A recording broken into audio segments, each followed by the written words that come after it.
पूछा गया कि आप बैसाख की इतनी बड़ी महिमा, पानी की आपने महिमा सुनाई, इसमें ये लिखा है कि आरती के शंख में भरे हुए जल के छींटे ऊपर गिर जाएं, कई जन्मों के हमारे अपराध समाप्त हो जाएंगे। मेरा निवेदन है, मैंने आप सबके घर में भगवत कृपा से शंख भेजा है, पूजा वाला शंख गया है, ये शंख में पानी भरा करो, और जब संध्या को या सुबह आरती होती है तो शंख में पानी यूं ऐसे घुमाकर आरती के बाद वह जल सबके ऊपर छींटे लगाओ। यदि पूर्व में हमसे कोई अपराध हुआ है तो यह जल ही हमारा कल्याण कर देगा। तो यहाँ पर प्रश्न किया गया, अम्बरीश राजा ने प्रश्न किया, आप बैसाख मास में जल की इतनी बड़ी महिमा गुरुजी आप बता रहे हैं, तो और आपने ये कहा, अभी अभी आपने ये कहा कि कोई संत महापुरुष घर में आवे, उनके चरण धो लें, चरणोदक ले लें, उसका भारी महत्व महिमा आपने बताई। कहा ऐसा जल किसी के सिर के ऊपर पड़ जाए तो उसके इतने बड़े बड़े महात्म्य आपने बताए, तो क्या कभी कोई ऐसी घटना घटी क्या बैसाख के महीने में किसी ने किसी के चरण धोए हों तो उस चरण जल के द्वारा किसी का कल्याण हो गया हो? तो क्या ऐसा कोई प्रमाण है आपके पास में? नारद जी ने कहा है ना। तो अम्बरीश ने कहा तो फिर सुना दीजिए, हम सुनने को बैठे हैं। तो ये कथा हम आपको सुना रहे हैं। नारद जी ने अम्बरीश राजा को सुनाई और वो कथा हम आपके बीच में परोसे देते हैं। क्या अद्भुत कथा है, सुन लीजिएगा। बैसाखे द्वगत्तानां तृषार्तां नाम महीपते जलदानन कुर्वाण त्रयोनि मम आप्नुयात्। कहा गया, बहुत पुरानी बात है, लिखा है कि पुराने समय की बात थी, धरती पर एक राजा हुए और उस राजा का नाम था हेमांग नाम का राजा। बड़ा अद्भुत राजा था, दान पुण्य में वह बहुत ज्यादा विश्वास रखता था। यावंतो भूमि कड़का यावंतो जलबिंदवा यावंतो गगने तावरी दांतस्तस्ता। उसने सब कुछ किया, सगरा दान पुण्य किया, लेकिन उसने पानी किसी को नहीं पिलाया। कल और परसों में इन बच्चों को डांट रहा था, इतनी भीड़ लगी थी भोजन में, लेकिन पानी का गिलास किसी के पास नहीं था।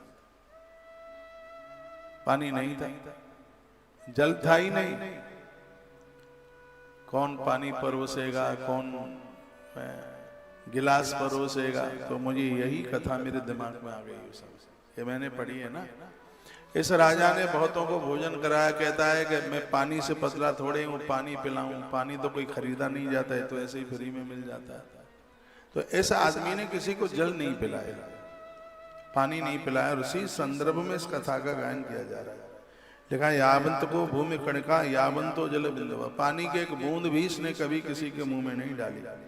यावंतुणुन गगने तावत स्नात सहगा ये निष्ठ यज्ञ दत्तैषा भूमिर्वैस्मती सुवा गो भूत तिल हिरण्या दस्तो साम वैवेद बजा।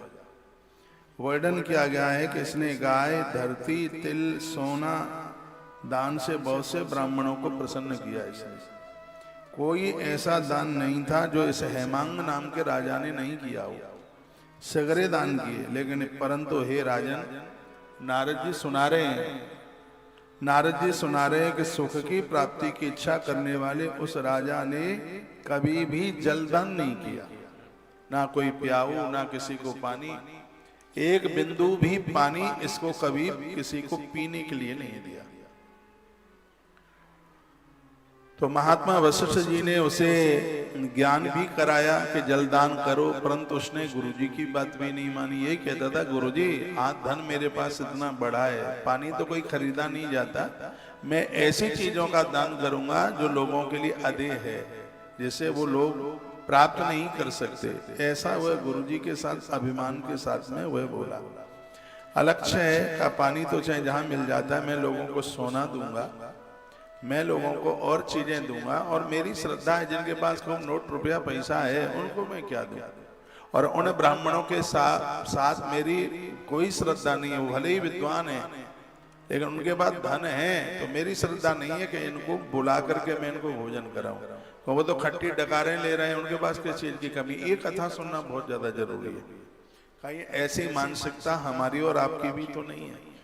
वो कहता है जो लूले हैं, लंगड़े हैं, अपांग हैं, चल नहीं सकते, बैठ नहीं सकते, मेरी श्रद्धा उनके प्रति है जो दरिद्री हैं, जो जीव का हीन है, मैं उनकी सेवा करूंगा, मैं उनको जिमाऊंगा। ये अपने यहाँ उन्हीं को बुलाता था। ब्राह्मणों की सेवा उनकी करता था जो बिल्कुल कमजोर हैं, दीनहीन हैं। इसने कभी वेद पाठी, तत्वज्ञानी और गुरुजनों का इसने कभी सम्मान नहीं किया। इसे लगता था कि इनकी तो बहुत कमाई है, इनके पास तो कोई कमी है ही नहीं।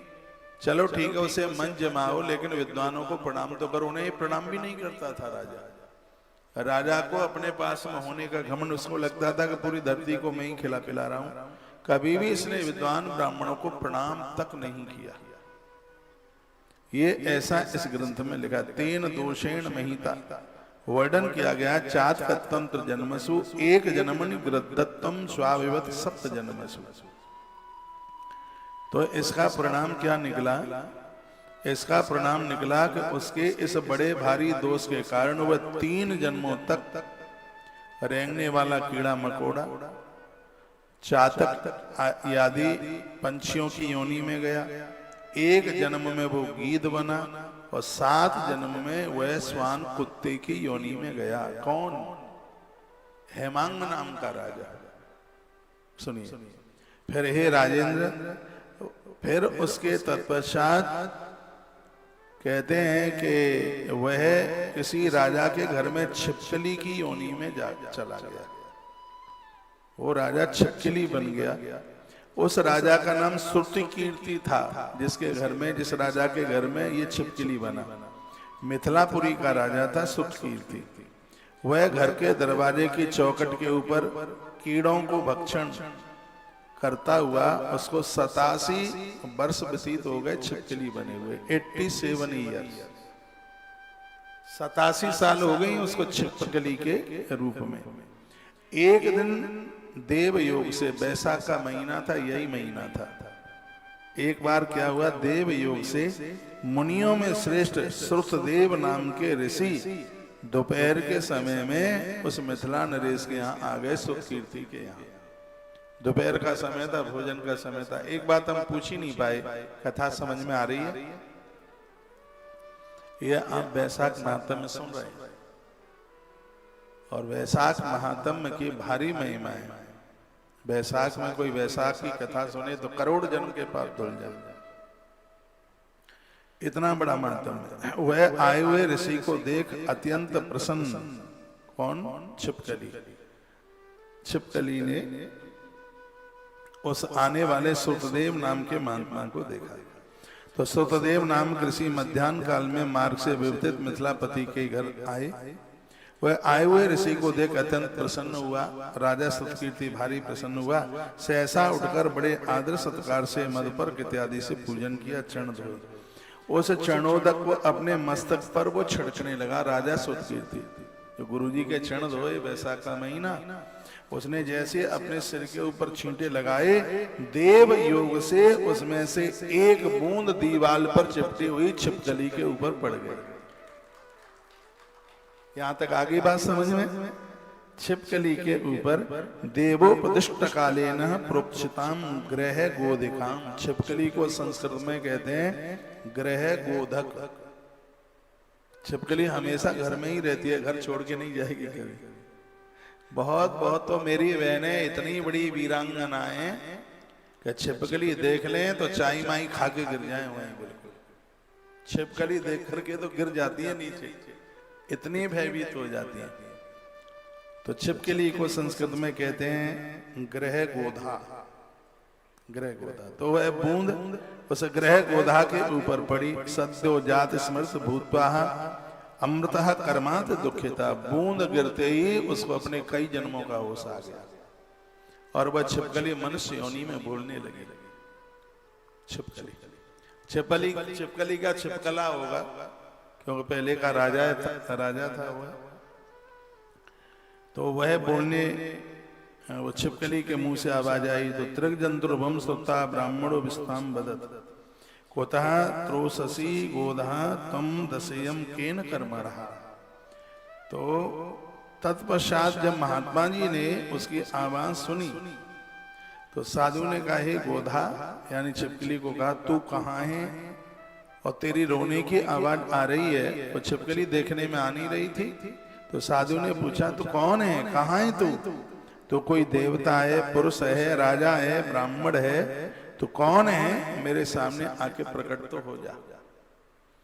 तब ऋषि की यह बात सुनकर के, ऋषि की यह बात सुनकर के वह राजा हेमांग, जो पूर्व का राजा था, महाबुद्धिमान सुतदेव जी से छिपकली के रूप में वह राजा ऐसे कहने लगा। क्या कहने लगा? हे ब्राह्मण, मेरा जन्म इक्ष्वाकु कुल में हुआ, मैं सभी शास्त्रों का ज्ञाता था, मेरा नाम था हेमांग, बहुत बड़ा साम्राज्य मेरे पास था। पृथ्वी पर जितने रज के कण हैं उनको गिना जा सकता है, धरती पर जितनी भी जल की बिंदु हैं, आकाश के तारे गड़े हैं, उन सबको गिना जा सकता है। लेकिन मैंने कितनी गायों का दान किया, मैंने कितनी धरती दान की, मैंने कितना अन्न का दान किया, संसार की बात छोड़िए, देवता भी गिनती करने में असमर्थ है, वो भी इसको गिन नहीं पाएंगे। मैंने संपूर्ण यज्ञ किए, बापी कूप और तालाब बनवाए, अनेकों दान किए हमने, धर्म पूर्वक हमने राज्य भी किया, तो भी मेरी ऐसी दुर्गति हुई है, ना तो मुझे स्वर्ग मिला, 3 जन्म तक मैं चातक की योनि में पंछी बना, 1 जन्म में मैं गीध बना, और 7 जन्मों में मैंने कुत्ते की योनि भोगी है। वो गुरुजी को ये बात बता रहा था। ऋषिवर को श्रुत देवकोश ने अपनी पूरी तकलीफ बता दी। कहा 28 जन्म मेरे हो गए हैं छिपकली बनते बनते, 28 जन्म, और इस जन्म में मुझे 87 वर्ष व्यतीत हो गए हैं इस छिपकली के रूप में।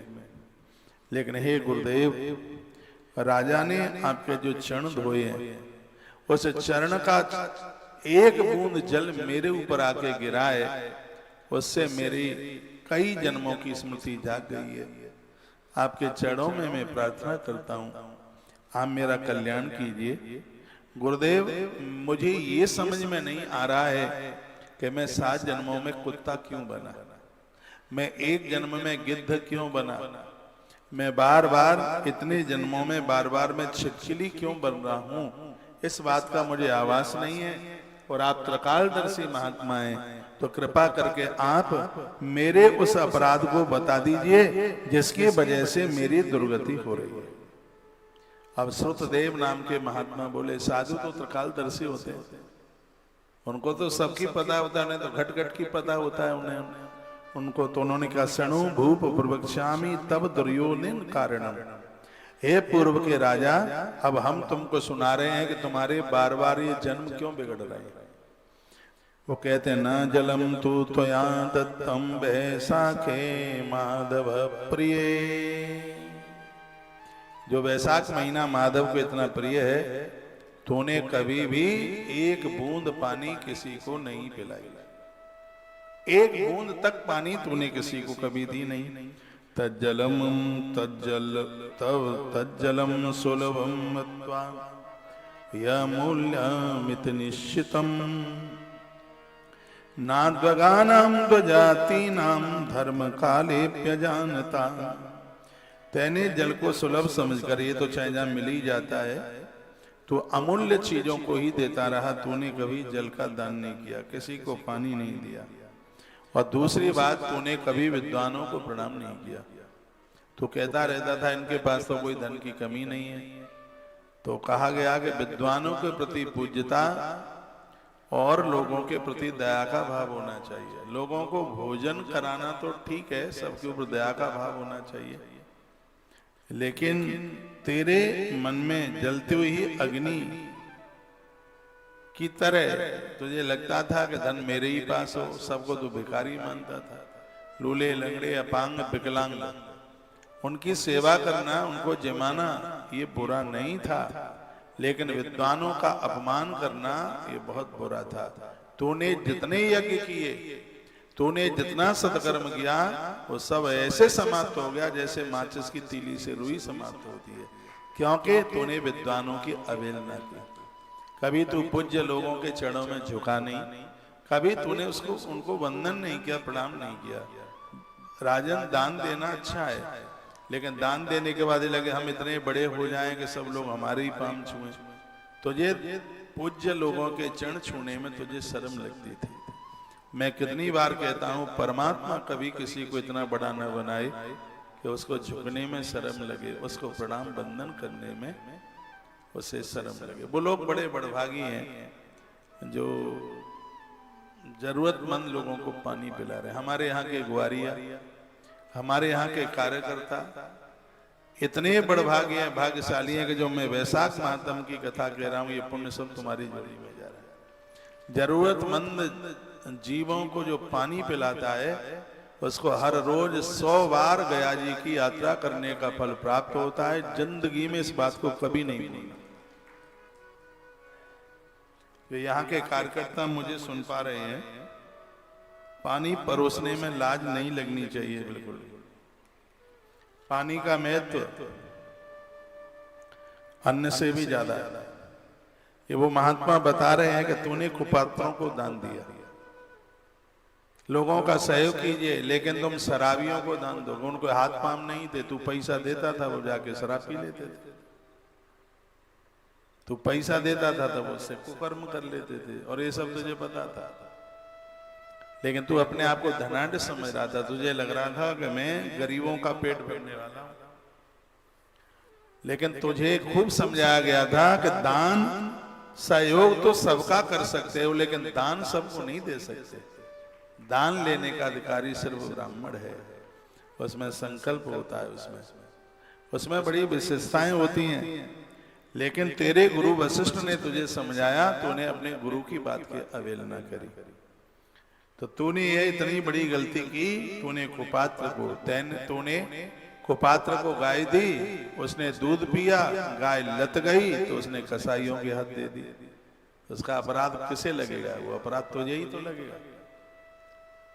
मैंने कितनी बार कहा है कि गाय वहां दीजिए जहां गाय की सेवा है। उसी खूंटे पर गैया मौत को प्राप्त हो जाए, गैया कसाई के हाथ नहीं चली जाए।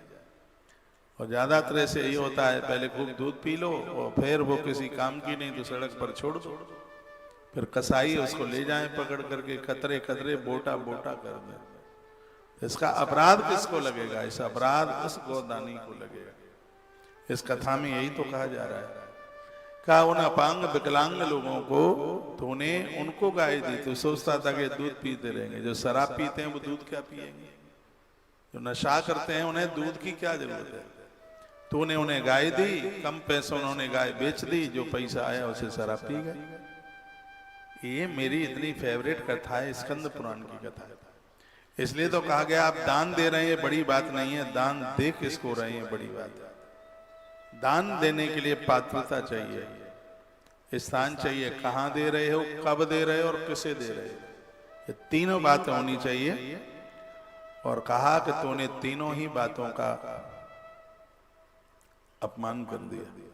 तपोनिष्ठा, ज्ञान निष्ठा, स्तुति शास्त्र शारदा, विष्णु रूपा सदा पूज्या, नेत्रे तु कदाचना। ये श्लोक बहुत प्यारा है, 35 नंबर का श्लोक है, 6वां अध्याय स्कंद पुराण में, वैशाख महात्म्य का 6वां अध्याय। इसमें लिखा है तपोनिष्ठ जन, ज्ञानी जन, वेद पुराणों का जिन्हें खूब अनुभव है, विष्णु रूपा सदा पूज्या, नेत्रम तो कदाचना, ऐसे लोग साक्षात भगवान विष्णु स्वरूप हैं। ऐसे जनों का पूजन हमारे द्वारा होना चाहिए। तूने तो कभी किया नहीं।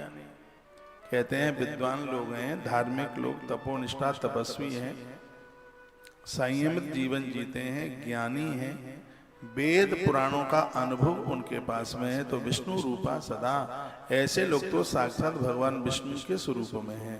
पूजा नेत्रम वदाचना, भगवान नारायण की तरह ही उनकी पूजा होनी चाहिए। तत्रापि ज्ञानिनो अर्थम विप्रः विष्णु सदैव ही। जिसमें ज्ञानी लोग हैं वो तो भगवान को अति प्रिय हैं। ज्ञानी नामपि भूपान विष्णुरेव सदा प्रिय। ऐसे लोग भक्ति युक्त, ये लोग ब्राह्मण तपस्वी लोग भगवान को अति प्रिय हैं। तो तस्मात् ज्ञानी सदा पूज्य, पूज्यात् पूज्यत तस्मृता, अवज्ञा साध्वित्तानम हुआ मूत्र च दुखदा। का उनकी पूजा होनी चाहिए, लेकिन तूने उनकी अवज्ञा करी, तूने उनका अपमान किया। तो यहाँ पर श्रुतसेन नाम के महात्मा, श्रुतदेव नाम के महात्मा कहते हैं साधु वृत्ता नाम यहाँ मूत्र च दुखदा, महापुरुषों का अपमान करने वाला व्यक्ति अपने जीवन में सदैव दुखी रहेगा, इसमें कोई संशय वाली बात नहीं। माता पिता का अपमान करने वाला व्यक्ति जिंदगी में सदैव दुखी रहेगा। गुरुजनों का अपमान करने वाला व्यक्ति जिंदगी भर दुखी रहेगा, यह गारंटी लेता है। ये ग्रंथ इस बात को कहता है। इसलिए तुम दुखी हो, तुम्हारा एक एक जीवन बिगड़ गया था, तुमने बहुत बड़ी गलती करी है। अब वो छिपकली रोने लगी जोर से। उसने कहा गुरुदेव भगवान भी किसका कल्याण ना कर पाए उसका कल्याण महात्मा कर देते। मैं आपकी शरण में हूं, मेरा कल्याण कर दीजिएगा।